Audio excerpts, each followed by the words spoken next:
News highlight in the past 24 hours. Ibadan protest blocks Iwo Road over abducted Oyo schoolchildren.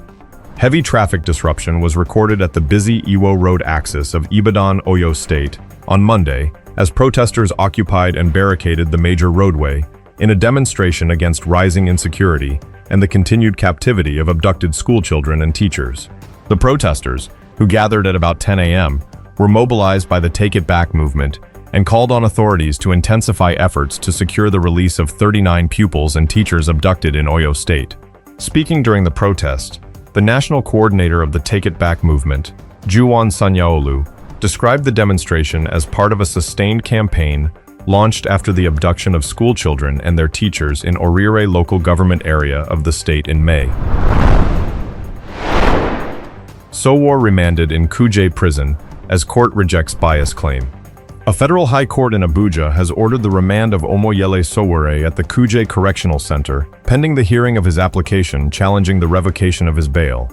The order was issued on Monday by Justice Muhammad Umar after the court dismissed an application by Sowore, seeking the judge's withdrawal from the case over allegations of bias. Following the ruling, the court adjourned proceedings until June 24th to hear a motion for stay of execution filed by Sowore's new counsel, Adeyinka Olumide Fusika. Plateau attacks kill 18 in Bokos communities. No fewer than 18 people have been killed in separate attacks by armed assailants on Kawel and Kopkon communities in the Musher district of Bokos local government area of Plateau State. According to security sources, troops of Sector 5 under Operation Enduring Peace were mobilized in response to the coordinated attacks, which occurred at about 1:20 a.m. on June 20th. The attackers reportedly stormed the two villages and opened fire indiscriminately before fleeing as security personnel advanced toward the affected communities. Keir Starmer quits as UK Prime Minister.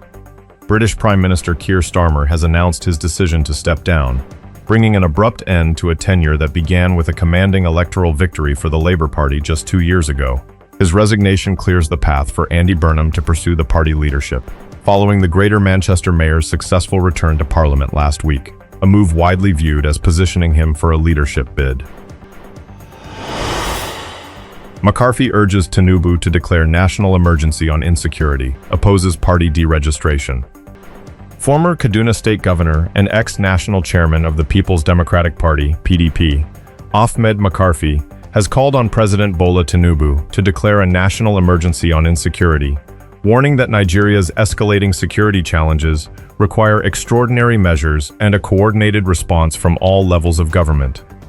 McCarthy made the call during an interaction with journalists at his Kaduna residence on Sunday, where he addressed issues ranging from insecurity and democratic governance to preparations for the 2027 general elections and the internal challenges facing the PDP. FG targets cement price reduction as infrastructure spending rises. The federal government has stepped up efforts to compel cement manufacturers to reduce the price of cement, warning that soaring costs are putting significant pressure on ongoing infrastructure projects and prompting contractors to seek upward reviews of contract sums.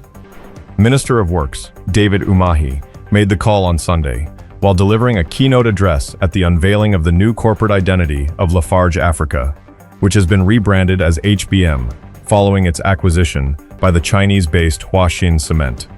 The minister's remarks were contained in a statement issued on Monday by his senior special assistant on media, Francis Nweze.